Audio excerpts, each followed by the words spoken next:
we look off our back porch here at Crossroads Church, we get a pretty good view of what's just over the fence of our backyard, the city of Red Deer.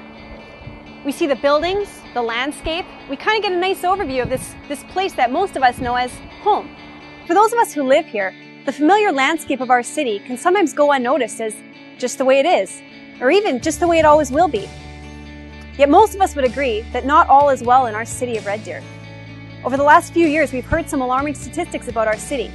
Things like fourth most dangerous city in Canada, or well above average in alcoholism and drugs. We've even heard some alarming statistics about human trafficking that takes place every day right here in our own sleepy little city.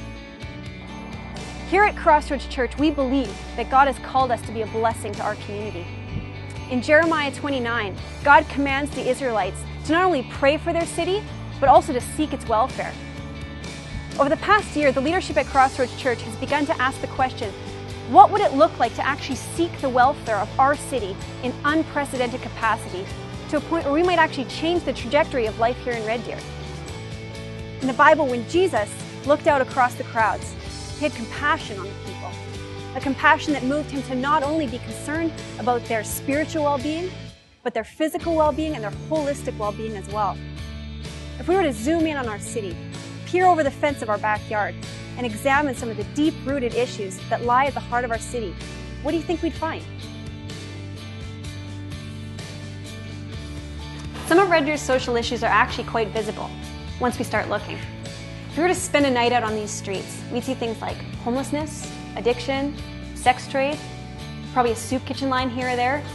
These are just some of the kinds of things that are the reality of our city in Red Deer. But there's a lot more behind those issues that aren't quite so visible.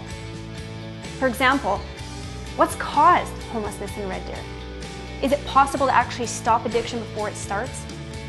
Where's the greatest place to engage in the social issues in order to actually make an impact down the road?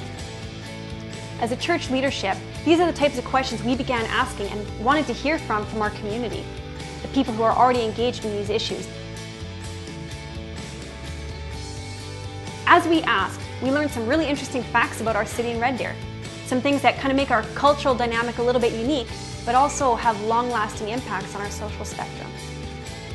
We learned that 1 in 4 people in Red Deer have lived in their home for less than a year. This significantly impacts the transience of our population and people's ability to be well connected in Red Deer. We also learned that more than 1 in 5 people in Red Deer haven't graduated from high school. So despite our high-paying industry jobs, this actually has lasting impacts on the shape of our community. But we also learned some really tragic realities about our city. We learned that 30% of our homeless population comes directly from the child and welfare system. We learned that over 11% of the men in Red Deer are physically and/or sexually abusive. And in addition to that, more than 50% of the kids who grow up in those homes grow up to become abusive themselves. We learned that 1 in 4 kids in Red Deer is growing up with only one parental figure in their life. And worse than that, we learned that 1 in 3 women in Red Deer has been sexually abused before the age of 18.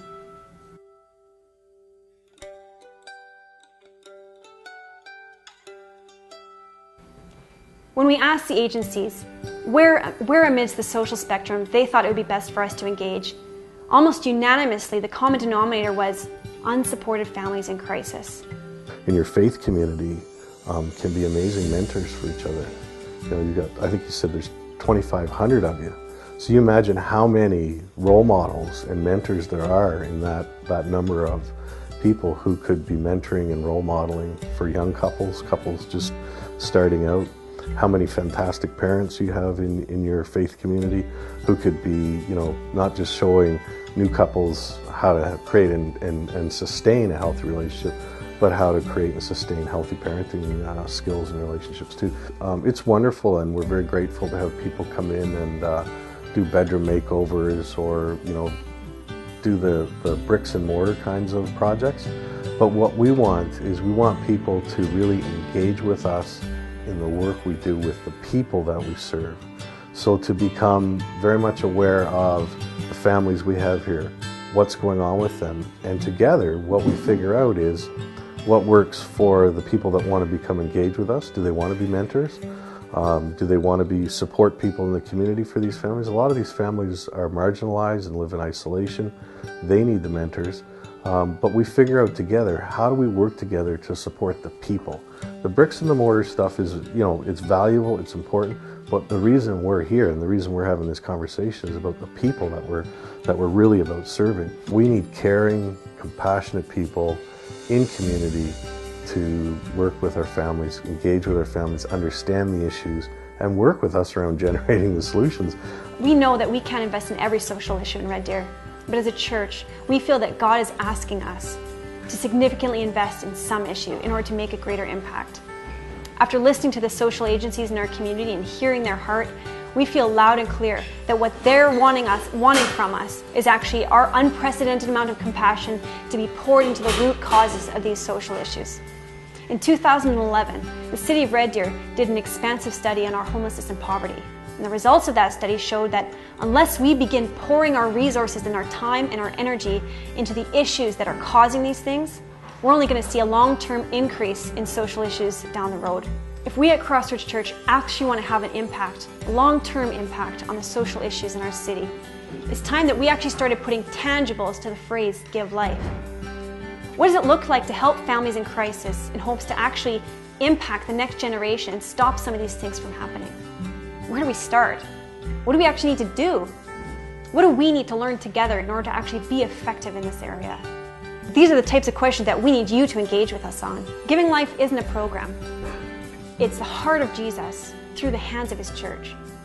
We need you to join the conversation about how Crossroads Church can unleash unprecedented amounts of compassion in our community in order to impact the next generation and their families. I have a feeling that we're in for an incredible ride. Will you join us?